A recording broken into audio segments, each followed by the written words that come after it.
ni wa milele zote, ila Yesu uko milele na wakati ambao sio zania, ambao hujulikani kwa binadamu, alizaliwa na Mungu.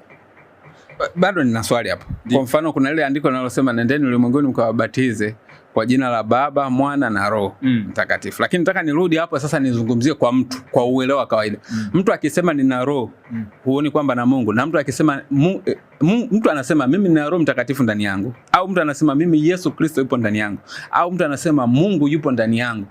Huoni kama hivi vitu vyote amevitaja ni kama tofauti, lakini anamaanisha kwa maana moja tu? Hata akitamka kwamba mimi Yesu Kristo yupo ndani mwangu, wewe unajua kabisa wewe na Mungu na Roho Mtakatifu. Na mtu akisema Roho Mtakatifu yupo ndani yangu, unajua wewe na Yesu na Mungu.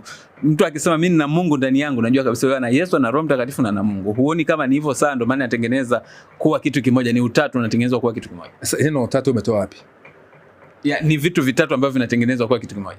Sasa hiyo wewe ndio umetengeneza, umesema wewe. Ndio. Si ndio Hakuna andiko katika Biblia. Hata wana utatu wote wanakiri, wawe wa Katoliki, wawe wa Anglikana, wawe wa Adventista wa Sabato, ningekuwa na nyaraka zingine tutakuja na nyaraka tutakuonyesha. Sawa. Wanakiri bayana kwamba hakuna neno utatu katika Biblia. Sawa.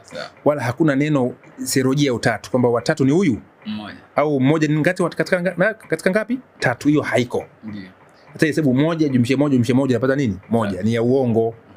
Hakunaga hesabu hiyo dunia hii. Ni hesabu ya kubumba. Sasa point inakuja hivi. Swali lako la kwanza. Mathayo 28:19 kwamba mkawabatize kwa jina la Baba na Mwana na Roho Mtakatifu. Hilo andiko linasema kwamba ukawabatize kwa Mungu Baba, Mungu Mwana, Mungu Roho Mtakatifu. Wale linasema kwamba hiyo ndio utatu. Liko plain tu kwa jina la Baba na Mwana na Roho Mtakatifu. Na jina katika lugha ya Kiebrania ni mamlaka. Linawakilisha mamlaka. Sawa? Kwa maana lazima hizo ni mamlaka. Sawa? Kwa nini mamlaka gani? Cha kwanza, Mungu mwenyewe. Baba ni nani? Maandiko yameeleza. Katika ile Efeso 4:6. Mungu mmoja nani Baba? Ni Baba. Kwa hiyo imeshaeleza kwamba huyo Baba ni Mungu huyu mmoja. Mwana ni nani? Yesu Kristo, mwana wa Mungu aliye hai. Na Roho ni nani? Roho wa Baba mwenyewe. Kwa lazima katika ukombozi lazima mtu atambue kwamba kuna Mungu huyu mmoja na mwenye mwana na mwenye roho yake. Maana Mungu ametupa roho yake ili tupe nguvu. Kwa mfano, ukisoma ile Warumi 8:11. Mungu Baba alimfufua Yesu kwa roho. Sawa? Na hilo andiko linasema kwamba nasi pia ataifufua miili yetu ambayo inakaribia kufa kwa roho huyo aliyetupa. Kwa maana Mungu anatupa roho yake, akitupa roho yake anatupa maisha yake, anatupa nguvu zake. Sawa? Sasa Mungu ana uwezo wa kuituma roho yake popote pale ambao wewe huwezi. Kwa mfano tu katika swali lako la pili. Umejenga hoja kwamba kwa nini roho anakuwa ndani yetu? Maana Yesu anakuwa ndani yetu, Mungu anakuwa ndani yetu. Ni kitu kile kile. Umejenga hiyo hoja. Iko hivi. Baba na Mwana kwa mjibu wa Yohana 14:23 wasema kwamba mtu akishika neno langu, sawa? Akinipenda kushika neno langu, mimi na Baba yangu tutakuja kwake. Na tutakaa kwake. Sasa Baba na Mwana wanakuja kwetu, sawa? Lakini hawaji mzima, si Mungu anatoka mbinguni na Yesu anakaa kwako. Unaweza kumstahimili Mungu? Maandiko yanasema katika hata mbingu zifanyaje? Azimtoshi. Sawa? Sasa wewe Mungu akae ndani yako. Ila Mungu anaweza anakaa ndani yako kwa njia ya roho. Kwa njia neno lake. Maana ukisoma kitabu kile cha waraka wa kwanza wa Yohana 3:24 nasema tukizishika amri zake, unaona? Tutakaa ndani yake naye ndani yetu. Na anakaa ndani yetu kwa huyo roho aliyetupa. Kwa maana Mungu akitoa roho yake kwetu, ikaa ndani yetu, ni Mungu mwenyewe amefanyaje? Amekuja kwetu kwa njia ya roho, ya kiroho sasa. Yeye akiwa mbinguni, sababu Baba yetu aliye wapi? Kama mbingu, Mungu anakaa tu ndani yetu sisi. Dua yetu inatakiwa hivi, Baba yetu aliye ndani yetu. Lakini Mungu sala yetu iko pale pale, Baba yetu aliye wapi? Mbinguni. Kwa hiyo Mungu kama physical form yuko wapi? Mbinguni katika local place. Kwa hiyo anakuwa na sisi kwa majaliwa ya roho wake. Tazama Yesu anasema nitakuwa pamoja nanyi mpaka ukamilifu wa nini? Wa dahari.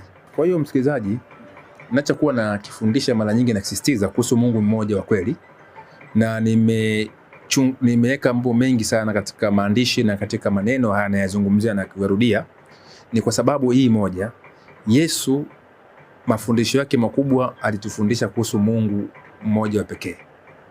Kama umjui Mungu wa kweli, Mungu wa pekee wa Biblia, ibada yako ni bure. Na unawezaje kwenda kanisani umjui naye muabudu? Yesu alimwambia yule mwanamke katika kitabu kile cha Yohana sura ya 4 kuanzia ule mstari wa 22 kuendelea. Pia sisi Wayahudi tunaabudu tunachokijua, ila nyinyi wa Samaria mnaabudu msichokijua. Sasa ukiabudu usichokijua, na fundisho la utatu tunasema kwamba Mungu hajulikani. Kwamba Mungu ni fumbo. Mpaka uende mbinguni umjue. Mungu hakuja kutupa fumbo, fumbo mfumbie mjinga, lakini mwenye hekima atalifumbua. Kwa hiyo ukiwa na hekima na busara, Mungu wetu anajifunua. Amejifunua kwa wana wa Israeli na amejifunua kwa kanisa, anataka tumjue katika Kristo. Kwa hiyo ameweka bayana, kuna Mungu. Tazama sauti kutoka mbinguni, huyu ni mwanangu mpendwa anayependezwa naye. Kwa hiyo yupo Mungu ambaye yupo Mungu na Yesu ambaye ni mwanae. Kwa hivyo sasa ukienda nje ya utaratibu huo, uweze kupata uzima kama uamini kuna Mungu na kuna mwana wa Mungu. Kwa hiyo usiwe na kiu kwamba wewe kwa hiyo si Mungu, hiyo haitakusaidia chochote. Ili upate uzima wa milele, maandiko yanasema hivi, kitabu kile cha Yohana sura ya 20 mstari 31.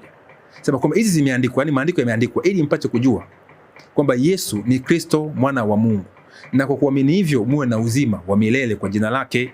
Na Yohana huyo anaandika kitabu cha waraka wa kwanza wa Yohana sura ya 5 mstari wa 4 na wa 5 na ule wa 13. Anasema huku ndipo kushinda kwa ulimwengu, hiyo imani yetu.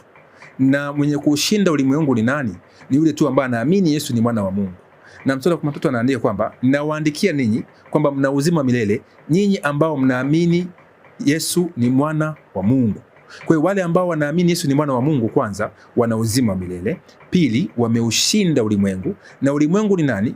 Yohana 12:1 ni ulimwengu unamwakilisha shetani. Kwa hiyo wale ambao wanamshinda shetani ni wale tu ambao wanaamini Yesu ni mwana wa Mungu. Mwisho kitabu kile cha Yohana sura ya 4 mstari wa 4 inasema aliye ndani yetu sisi ni mkuu kuliko yule katika aliye dunia. Sasa ili umpate aliye ndani yako ambaye ni mkuu, ambaye ni Mungu mwenyewe, maandiko yanasema katika mstari wa 15 pale chini kwamba mtu yote akikiri Yesu ni mwana wa Mungu, Mungu anakaa ndani yake. Ili uweze kumshinda yule ambaye yupo nje ya dunia, ambaye ni ibilisi, lazima Mungu akae ndani yako. Na siri ya kumleta Mungu ndani yako ni kukiri kwamba Yesu ni mwana wa Mungu, ndipo Mungu anakaa ndani yako. Lakini ukikiri fundisho la utatu kwamba Mungu mmoja ni ambaye ni Baba, Mwana na Roho Mtakatifu, ukanyosha mkono ndio naamini ili ubatizwe, rafiki yangu ujaingizwa, ujapata Mungu, umeipata Rumi ndani ya maisha yako. Rumi itakuwa inakukalia na itakuendesha. Maana Laudato Si, mpango wa mkakati wa mazingira duniani, mpango wa ulimwengu ni kuleta fundisho la utatu, kuwa Mungu wa mazingira duniani. Na siku ya Jumapili ambayo ninaakisi fundisho la utatu ni kwamba kuwa siku ya Sabato ulimwenguni. Huo ni mkakati la utatu, pamoja na siku ya Jumapili anakuwa ipo katika mwelekeo ya kuipokea chapa ya mnyama.